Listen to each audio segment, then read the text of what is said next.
So, why isn't everyone investing in real estate? I mean, real estate's been around for, well, pretty much as long as the Earth's been around. So, why doesn't everyone get rich in real estate? Why isn't everyone a real estate investor? And why do some people start off as a real estate investor but end up getting out of it? And why do some real estate investors fail?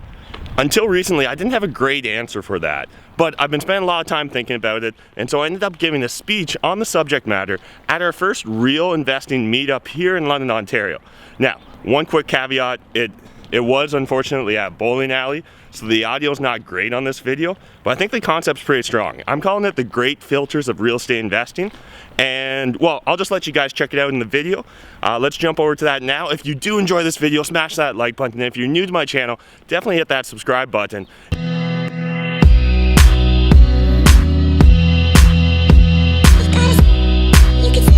So Matt's doing a presentation today. Yeah, so I'm Matt. I've been investing in real estate since 2010. Originally got started investing through student rentals because they're some of the best cash flowing properties here in London, and kind of just acquired a property a year for 3 or 4 years, then took a year or two off because the bank told me I couldn't get any more mortgages, and then I eventually figured out, yeah, I can get more mortgages, so I got some more mortgages, quit my day job in 2016. I am a CPA. I was working for a publicly traded pharmaceutical company, and then since then just been kind of going on acquisition sprees. So that kind of leads me into what I was going to talk to you guys about tonight, is kind of the evolution of a real estate portfolio. And so anyways, my backstory is I started investing in 2010, and it was great. I was getting all sorts of, it was really easy back then, I feel like, in hindsight. Just cash flow was king. It was so easy to come by. It's definitely got more aggressive in our market. We've definitely seen appreciation, which was a foreign word when I started investing in real estate. It wasn't really until about 24 months ago that we started seeing appreciation for real in London, Ontario. And since then, a lot of us have had to kind of pivot our investment strategy. And so one of the things I kind of want to talk to you guys about today is the idea that you, as well as your portfolio, will evolve. And kind of what triggers that, in my opinion, is, I don't know, I guess the thing is, when we look outside, like, real estate is everywhere. And so every piece of real estate has an owner. And where are those real estate investors? And why is it when I was looking to start becoming a real estate investor, that everyone I spoke to only talked to me about the negatives? They were like, do you really want to unclog a toilet at 2 a.m.? I was like, no, I actually don't. But that was the only thing. Or their cousin Bob, or their Uncle Jim, or whoever it was, their Aunt Nancy, was a landlord but stopped being a landlord. And so if real estate investing is such a great idea, why isn't everyone doing it? And if real estate investing is such a good investment, why do some people fail? And if some people do succeed, why do they eventually stop succeeding? Or why do they sell off their portfolio? If you're making money with an asset that's pretty proven as far as real estate goes, it's been around a pretty long time. If you even think really long term, think back to the idea of kings or fiefdoms. And a fiefdom was really just a collection of land with a landowner. And that's kind of what kings and serfs were. So you had your landlord and you had your serfs. And so landlording is kind of the 21st century version of that. So how is it that some people fail, and how is it that some succeed? And so the way I thought about this was, I'm not sure if there's any science fiction nerds here or science fans, but anyways, if you've ever came across the Drake equation, it was the idea that, hey, we can kind of reverse engineer or figure out how likely is it that we're going to find another planet with life on it, and how likely is it that that planet's going to have life that's intelligent. And when we look at the age of the universe, when we do factor in all these different things, you don't have to really worry about the details, but the idea is life should be everywhere. So why is it that we haven't stumbled upon intelligent life? Why is it that only tinfoil hat people spot UFOs? And so that kind of led into the Fermi paradox. And the Fermi paradox is named after a scientist, Enrico Fermi. And essentially it was like, yeah, there must be something wrong with that Drake equation. It doesn't make sense that the universe isn't just teeming with life. Why haven't we stumbled upon it? Why don't we see it everywhere else? And so I think that kind of works for real estate investors too. Why is it I see real estate everywhere, but I don't need real estate investors everywhere? Why is it that we have 20 people out here when London has to have hundreds, if not thousands of landlords. And so that kind of led into what's called the Great Filter. And so that was Robin Hanson's argument. And so what that was is that there's different points where when we're looking at life that must stop life from progressing. So maybe the great filter is that life itself is difficult to come by. Maybe it's really hard for inanimate objects to form into proteins. Maybe it's hard for those proteins to form together to create cell walls and create complex cell structures. Maybe it's really difficult for one cell to swallow another cell, like a mitochondria, to create a power plant. And again, none of this really relates to real estate, and yet I think this is a perfect example of what's going on in real estate as well. So when I think about real estate investing, why is real estate an awesome investing tool? And if it is, again, why do some people sell? Why do some fail? And why doesn't everyone do it? And so I think that when we think about it, here's you. So you're just chilling all by yourself. You heard about these fat stacks from real estate investing everyone's making. And so you want to get rich. You, real estate rich. It seems pretty easy. Let's just do that. But if it was that easy, everyone else would want to join you, right? You'd have tons of competition. So again, I think that there's a bunch of filters here that are stopping people from progressing along the idea of real estate investing. And so the first one is literally just knowledge. It's just acquiring the knowledge, acquiring the confidence to go out and start investing in real estate.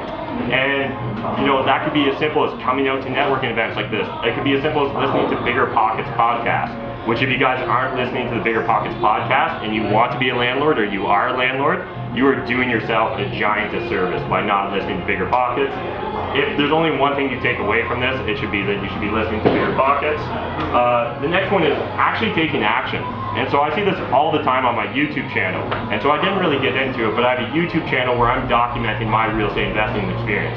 And every single day I get someone adding me on Facebook, DMing me on Instagram, or commenting in my comment section saying, hey, I want to become a real estate investor. I've done all this studying, I'm ready. I haven't done anything yet. And that's kind of one of the most discouraging things I've come across is people get stuck in this analysis paralysis and they never pass this filter.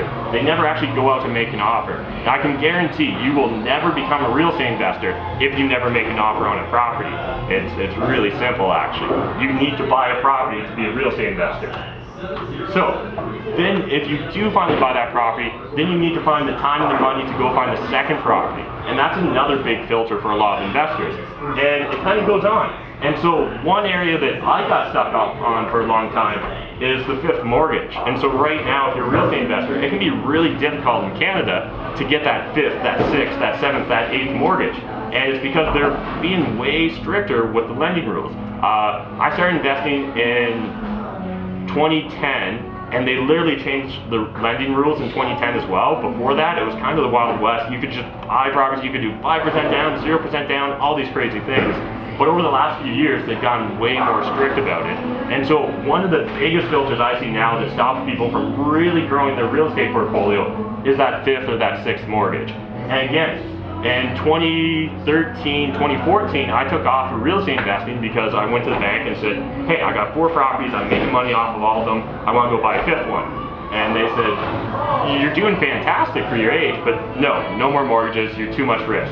I'm like, but every single one of my properties make money. Like how are you going to say no to me when I can show you my cash flow, my property, my system I'm implementing? They just didn't care. They told me, go get a better job, go make more money in your day job, then we'll give you more mortgages.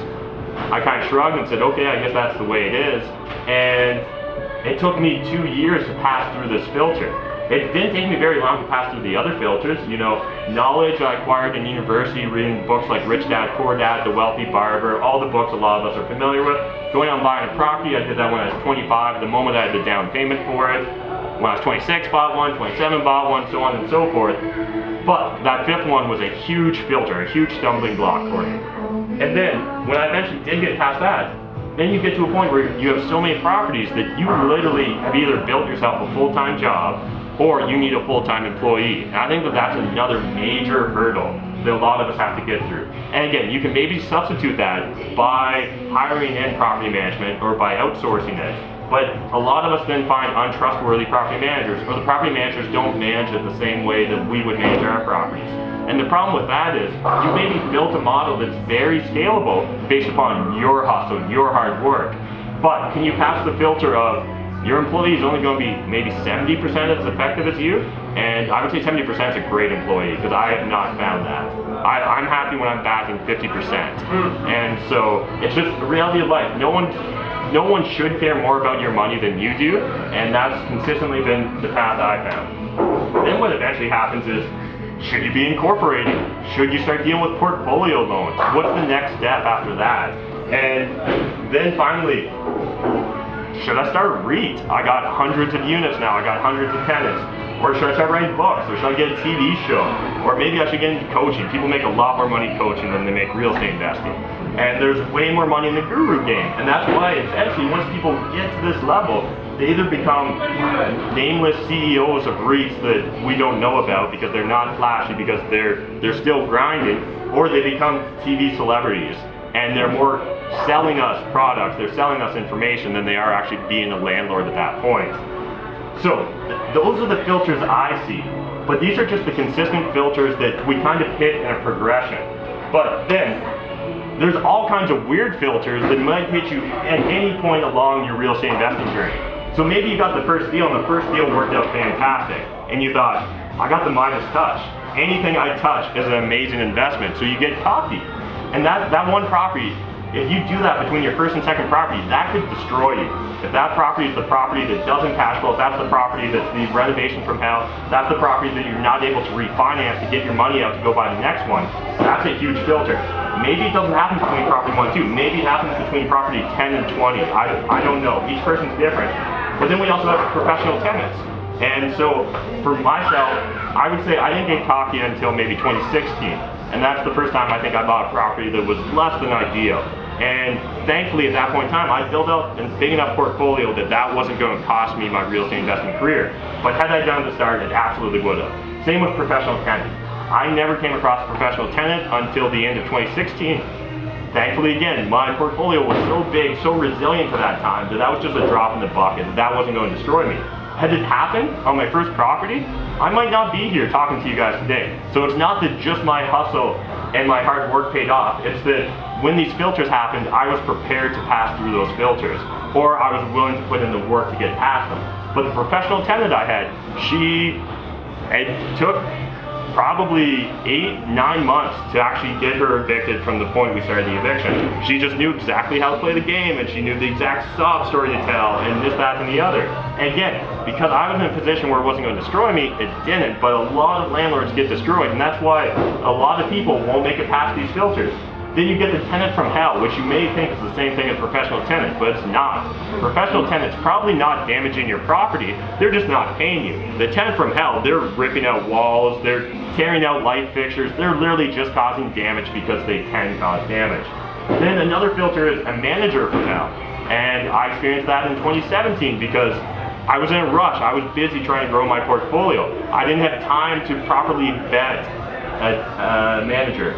You always have time to properly vet a manager in hindsight, but I didn't think I did at the time.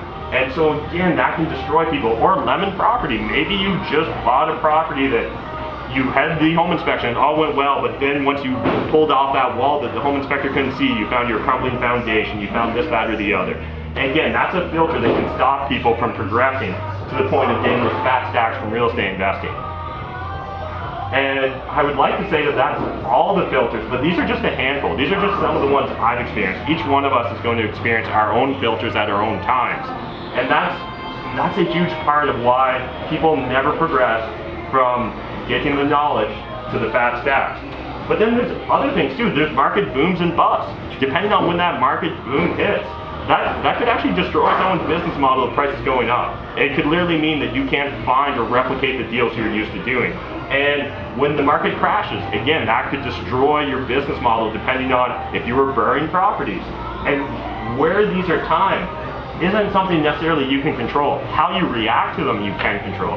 How you're going to approach it if and when it does happen, you can control. But each one of these is a filter that you need to pass through at some point in time in your real estate career. And so an argument could be made that I've literally never hit this filter yet. Who knows? Maybe I won't pass through the filter that is a bust market or a down cycle in the market. And It's something I need to be prepared for, and it's something everyone in this room needs to be prepared for if you're going to commit to becoming a real estate investor for the long term. And all that being said, that's not to scare everyone away from this. This is just to explain, why isn't everyone a real estate investor? Why do some real estate investors eventually sell? Why do some investors succeed at the start, but then eventually fail? And I think that this filter system is the best way to kind of describe it. But maybe we're looking at this filter slightly wrong. Maybe instead of it being a filter, we should be looking at steps. And so we got you here, and we got the fast stacks up top. And so we want to get there. Those steps are intimidating. Those are big steps that need to be climbed. So is there any way that we can cheat?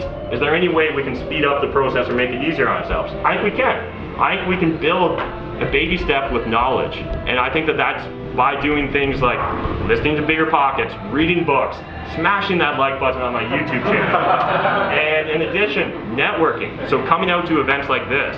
Again, that's another way to cheat. That's another baby step you can create for yourself on the path to the fat stacks from real estate. And I don't think the value of a network can be overstated. It's something for the longest time I was focused on. I'm clever, I'm smart, I'm hardworking, I don't need anyone else. And it's true, I probably didn't, I probably could have passed through all those filters. It would have been way harder though. And that's why in 2016, when I started networking, I started also seeing a huge growth in my real estate business. And I think a lot of that had to do with the people I was surrounding myself with. If anyone here listens to Tim Ferriss, I'm a huge Tim Ferriss fan. The idea that you're the average of the 5 people you spend the most time with rings so true to me that I take it as a law of nature almost at this point. And then finally, partners or joint ventures are another way that we can cheat to make those baby steps easier. And now all of a sudden, this seems so much more attainable to pass through these filters or jump these hurdles or get past these steps if we're using knowledge, networking, and partners rather than trying to be a lone wolf, rather than trying to tackle each filter by ourselves. Maybe Kellen's fantastic at passing the first couple of filters, but maybe he's not sure what to do when he gets to that 5th mortgage. Or, you know, maybe Peter's fantastic at dealing with tenants, but dealing with an employee is something completely outside of his wheelhouse. And again, if you're not going to become the knowledgeable expert on it, you need someone in your network or you need a business partner that will be that for you. And so that's essentially, that's it. That's the filter to me. And so finally, I just wanted to plug, if you are interested in real estate investing, if you do want to continue to grow your network, grow your knowledge, we are holding a real estate investing conference May 26th, 27th here in London, Ontario at the London Convention Center. It's going to be real people talking about real shit who are getting real results. And right now, myself and my real estate agent, Jeff Weibel, we got a little friendly competition seeing who can sell the most tickets. Jeff's beating me right now, so if you guys haven't bought a ticket and you decide to buy a ticket, it'd be super cool if you use the coupon code McKeever. But that's pretty much it. Otherwise, you know, I'd love to get you guys to subscribe to my YouTube channel so you can find it there. BRRRR 2018, the website's there. And otherwise, seriously, just take action.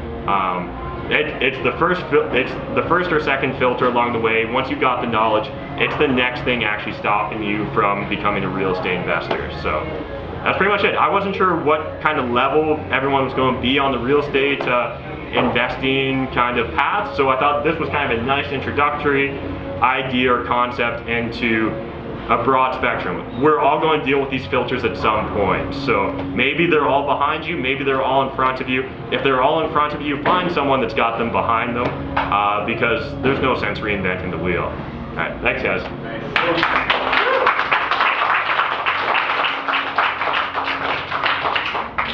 And so yeah, so otherwise there's obviously way more filters. Feel free to nitpick if you want, but I'm open to questions. If you do enjoy this video, smash that like button. And if you're new to my channel, definitely hit that subscribe button. And until next time, remember, making money is a team sport. There's more than enough money in this world for us to all make it. But if you're not saving it, I mean, like, what's the point, guys? Thanks. Bye.